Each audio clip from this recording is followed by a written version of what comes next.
the treason that stole the White House. Craig and I were just talking about Bill Casey, who Reagan put in charge of the CIA. He was but he was in charge of Reagan's campaign in 1980, and he was right up to his eyeballs in working with the Iranians to hold the hostages, and thus deny Carter the presidency. Craig, what happened next? Well, actually, we've got about 5 minutes here.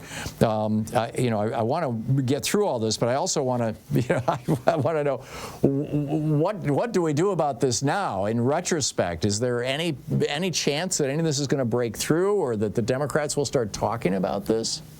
Well, my hope is that Americans finally come to terms with this. I mean, it's we as a country, I think, rarely, we're always in denial about the dark parts of our history. And this is something we've denied. It goes back to the origins of America, I think. And for me, it was very personal in a way that this country doesn't accept its dark parts. When I was a child, I had my first trip to Europe, and my father took me to Germany. He took me to the concentration camps. I went to Dachau. And when you go there, you see that it's really a monument to the victims. They're honoring the victims. Mm-hmm. I was just around 13 or 14 then when I went there, and I came back to the United States, and I went on a Texas history trip. I was from Dallas, and we went to the Alamo. And when I got to the Alamo, I realized it wasn't until many, many years later, I realized it was a completely different story than when been told. The Alamo was not about the heroics of Davy Crockett and so forth. It was really a battle for slavery. At the time, Texas was a province in Mexico. Mexico had just abandoned slavery. And the Alamo was a battle for the slave owners to be able to continue to engage in the slave trade. And I think America has long had that problem. Their Confederate flags at Trump rallies, that's really the equivalent of swastikas. Yeah.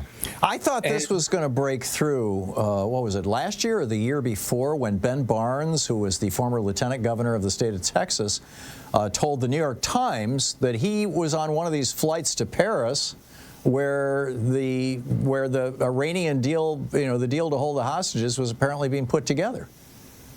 Right. I mean, they're bits and pieces which only make sense if the October surprise took place. Right. And I think I can finally put to rest any doubts about it, because I actually have the receipts, and I have in the book printed copies of invoices of weapons that were traded by political operatives of Bill Casey, and they ended up in Iran. And they got all the way to the president of Iran, who delivered those receipts to the House of Representatives, which was investigating it.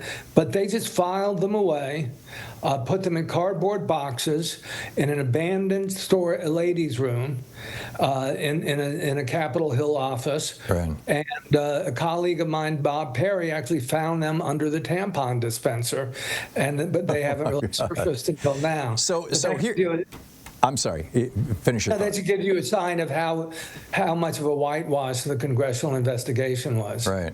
So here we have Richard Nixon committing treason with the Vietnamese to win the election, followed by Ronald Reagan committing treason with Iran to win the election, followed by George W. Bush being put into office by the Supreme Court because Katherine Harris had refused to count 45,000 ballots for Al Gore, and then Donald Trump coming into office with help from Russia. It seems to me like the last legitimate Republican president we had was Dwight Eisenhower. Is that a message that America is ready to accept? Well, we haven't accepted it in full, and we have to start doing that, I think. And if I want to criticize the Democrats, it's for being lapdogs. It's for not enforcing it enough. We have to have oversight. Yeah, they should be raising hell about this. We're talking with Craig Unger. The book is Den of Spies, Reagan, Carter, and the Secret History of the Treason. Will there be any congressional inquiries? Have you spoken with anybody on Capitol Hill? Has anybody evidenced any interest in reviving this? I think it's too far in the past right now, and certainly the Democrats don't control Congress now. Yeah. They can't do that. Well, they have the Senate. Yeah. I don't think they have the appetite for it right now, and they've got their hands full fighting off Trump right now. Right. So I just have about 30 seconds here left. The president of Iran at the time in 1980 came to the United States and told the Christian Science Monitor, yeah, we did this with Reagan. Am I right? Right. Well, I spoke to President Bani Sadr, who was living in exile in France, and in many ways it was a double coup d'etat.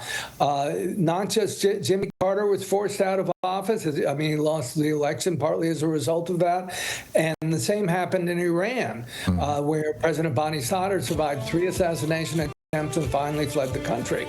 So this works both ways, and it's also important that the Republicans were making an alliance with the hardliners, the really tough, theocratic Iranian fundamentalists, not the secular Democrats. Craig, we're out of time. Den of Spies is the book. It's brilliant. Craig Unger, the author. Craig, thanks so much. Thank you, Tom. Great talking with you. You're listening to the Thom Hartmann Program. Call 202-808-9925. Well, that's a hell of a story. I'll pick up your calls on the other side of the break. Stay with us.